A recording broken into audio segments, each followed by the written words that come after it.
Today's AI headlines in a flash.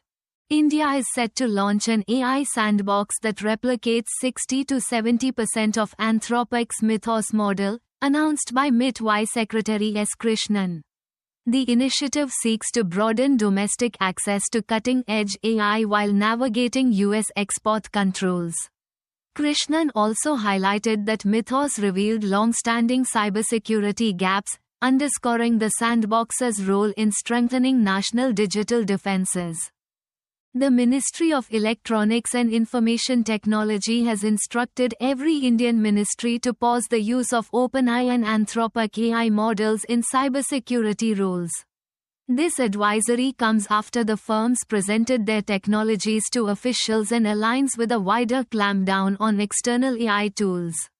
Previously, officials were cautioned not to employ unapproved AI platforms for handling confidential information, underscoring persistent security worries.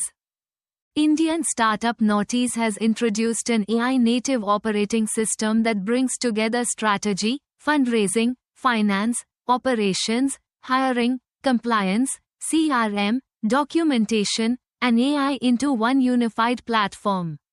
It eliminates the reliance on over 15 disparate tools by offering a shared intelligence layer that enables AI to grasp the entire business context.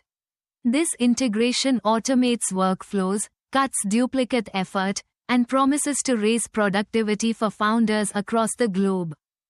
Recent policy updates now mandate that AI agent crawlers obtain clear permission before they can access any website.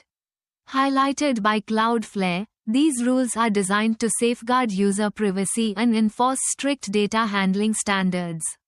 Companies will need to modify their crawler operations to comply with consent requirements, or they could face limitations on their services. Anthropic has rolled out rupee billing for Claude AI, enabling Indian customers to subscribe using Indian rupees. The Claude Pro tier now begins at